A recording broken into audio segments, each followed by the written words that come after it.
ni ẹ̀yin ẹ máa ń wò mí every time? Báwo ni ẹ̀yin viewers? Ẹ come back. In the fun. Round 1, then a 2 and 3. Yeah, I'm fine. Yeah, I'm done. Round 1, cause your boy went deeper.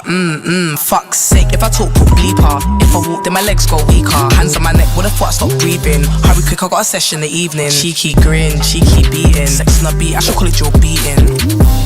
He can never be my bae. Sharp like fade. Told him already. Hey guys, welcome back to my YouTube channel. If you're new, thank you so much for clicking on my video. I'm Oli Pepe, and if you're returning subscriber, thank you so much for coming back. I really appreciate you. So guys, on today's video, I'm going to be doing a talk through video while I do my makeup in Yoruba. Yeah, exactly. I'm going to be speaking Yoruba all through this video, which was quite a struggle, by the way. So guys, I actually thought I was going to kill this, but like it was as if as soon as I clicked on the record button, my Yoruba flew out of the window. You guys, I'm not joking. Like I could not even comprehend the fuck I was saying at a particular point. But anyways, I hope you guys find this video very interesting. I hope you guys enjoyed this video. Please kindly subscribe if you're not, and also give my video a big thumbs up. And also I would like to apologize in advance for the headache causing Yoruba that you guys will be hearing almost throughout this video. But anyways, with all that said, I guess English Oli Pepe out. Nǹkan àkọ́kọ́ tí mo máa ṣe, mo máa lo setting powder láti fi set eyebrow, láti fi set irun ojú mi, torí mo ní skin mo ní ẹran ara tó wà very oily, that is very oily. Check my point. So mo máa lo setting powder. Nǹkan tí wọ́n ń pè ní setting powder nìyí. This is eléyìí ni wọ́n ń pè ní Sacha Buttercup setting powder. Mo máa lo beauty blender láti fi apply sí ibi báyìí.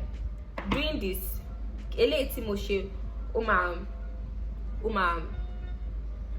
máa soak gbogbo oil in that area.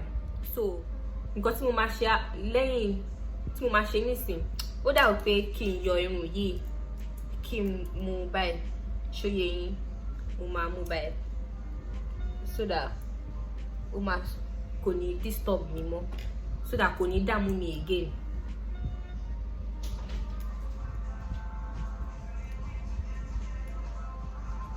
Ṣóyè yín báyẹn. So nǹkan tí mo ń ṣe nísìn, mo ń comb irun ojú mi out. Mo máa wá lo product tí wọ́n ń pè ní Davis eyebrow pencil. Mo fi máa draw eyebrow mi. Mo fi máa ya eyebrow mi sójú mi, so that ó máa wà so that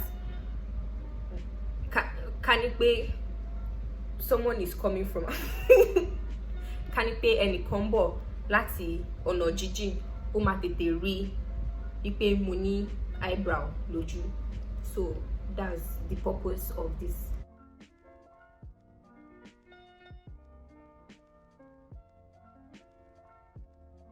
Mo máa lo product yìí, wọ́n ń pè ní LA Girl Pro Concealer ní shade tí wọ́n ń pè ní Chestnut.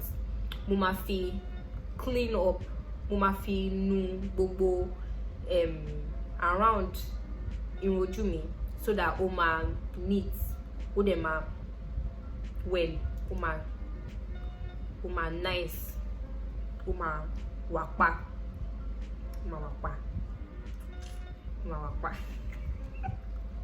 So to prime my face, so láti prime face mi, láti prime ojú mi, mo máa lo product yìí ni wọ́n ń pè ní Zaron face primer. Mo máa lo méjì báyẹn.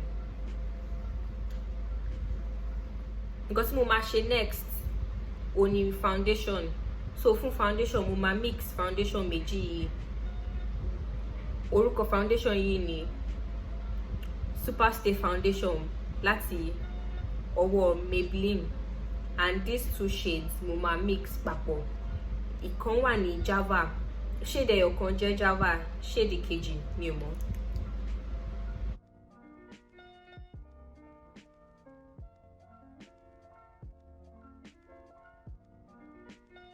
So mo ti blend foundation mi tán. Nǹkan tí mo máa ṣe next, mo máa highlight face mi pẹ̀lú LA Girl Pro concealer mi ní shade Chestnut.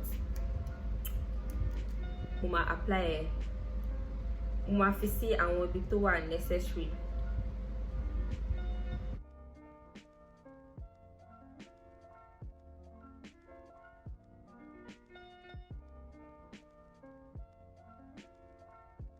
Mo máa wá blend it out pẹ̀lú beauty blender mi.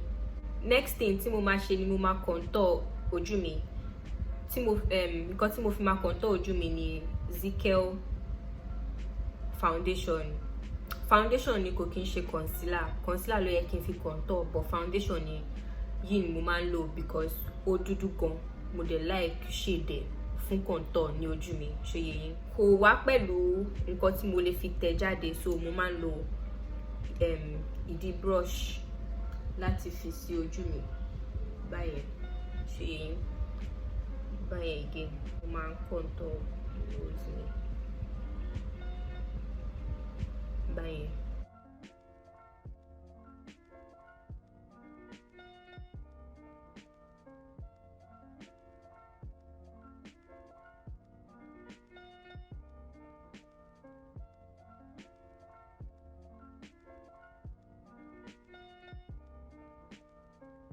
Buttercup setting powder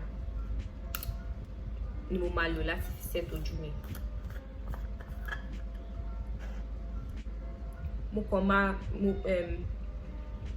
máa apply ẹ̀ sí gbogbo àwọn ibi tí mo apply concealer láti fi highlight ojú mi, and also on my eyelid, nítorí wípé mi ò ń ṣe nǹkan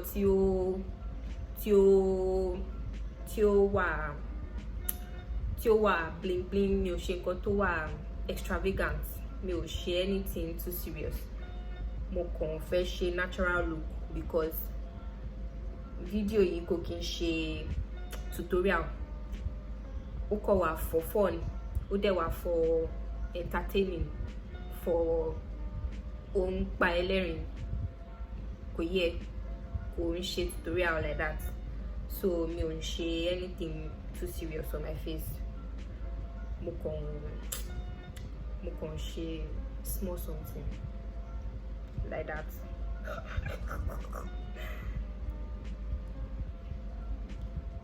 Mo mọ̀ pé nísìn right now mo jọ Òjújú Calabar.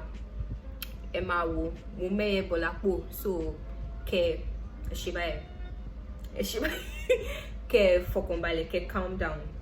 Mo máa arrive at beauty, mo máa fine at the end of gbogbo eléyìí, ó máa yà yín lẹ́nu. So kẹ́ ṣe báyìí. Láti fi bronze ojú mi, that is gbogbo ibi tí mo contour, mo máa lo product tí wọ́n ń pè ní CoverGirl bronzer in the shade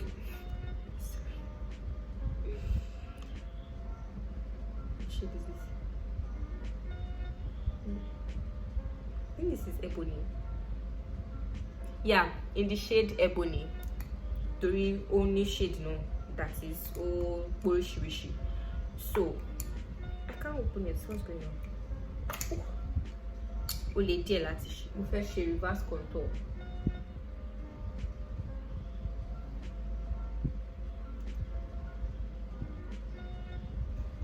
Gbogbo ìgbà mo máa usually gbàgbé nípa reverse contour, so ó máa múnú bí mi gan. So ìgbà míì tí mo bá rántí, inú mi máa ń dùn gan pé mo rántí lónìí. Just bí nísìn bí mo ṣe rántí lónìí, inú mi dùn gan pé mo rántí lónìí. So fún àsìkò tí mo fi ń dúró de kí setting powder mi kó set, mo máa line lips mi, mo máa line ètè mi pẹ̀lú lip liner láti ọwọ́ àwọn Beauty Line by Didi. Lip liner yìí ó dára gan, mo really like it. Mo ti lò kan rí tí mo finish gbogbo ẹ̀, mo tún ṣe wá order mi. So kẹ́lẹ́ bá mo bí mo ṣe really like it though. Mo really like it gidi gan.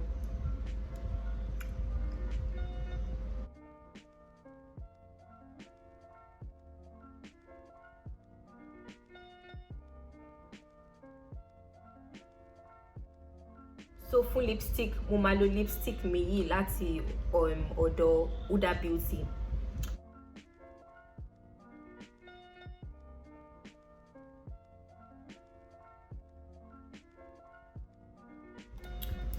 So nísìnyí mo máa apply blush and blush tí mo máa ń lò ní láti inú palette yìí, BH Cosmetics palette. Shade yìí mo máa usually lò. Then with mo máa lo fluffy brush tó wà fluffy. Mo fi máa apply.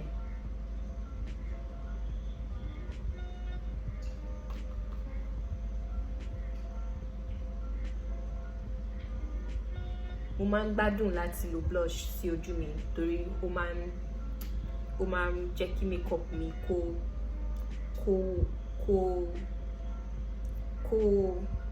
look more fantastic. Highlight, mo máa highlight face mi pẹ̀lú palette mi láti Revolution makeup. So palette tí mo máa lò ní Revolution Golden Sugar 2 Rose Gold, and shade tí mo máa ń like láti lò ó ní gold shade yìí láti ibi báyìí.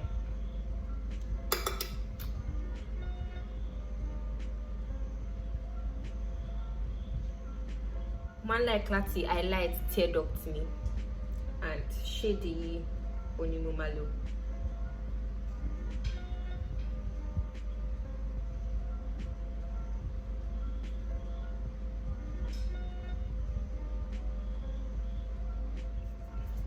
So mo ti fẹ́ ṣe tán. Last thing tí mo máa ṣe, last step ó ní kí n lo setting spray kí n fi set gbogbo ojú mi. So setting spray tí mo máa lò ní setting spray mi láti ọ̀dọ̀ Kiss Beauty. Mo máa fi set gbogbo ojú mi so gbogbo ẹ̀ máa come together.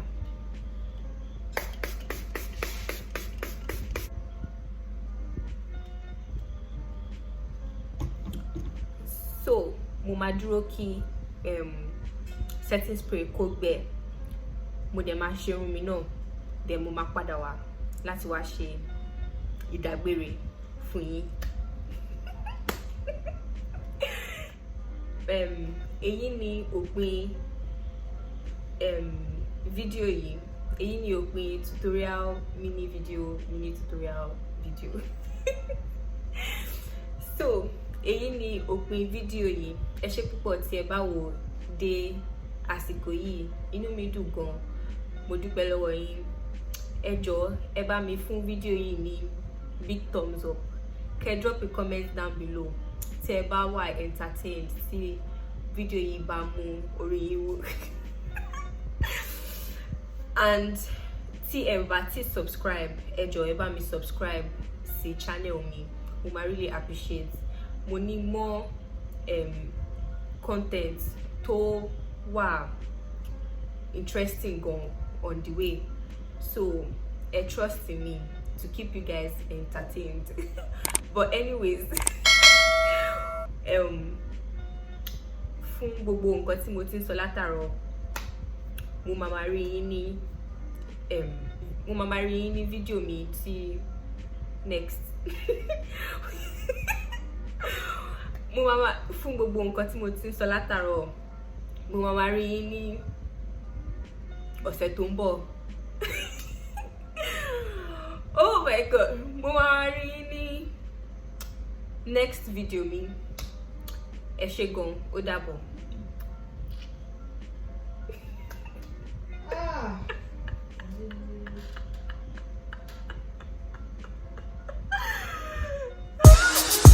Stevie BB. You now rockin' with the best. Boy, don't you leave me on red. I'ma tell you one last time, stop playing with me. You know bad bitch don't come for free. You now rockin' with the best. Boy, don't you leave me on red. I'ma tell you one last time, stop playing with me and let's go. Let's go. Stop wasting minutes. You know I always keep you want you to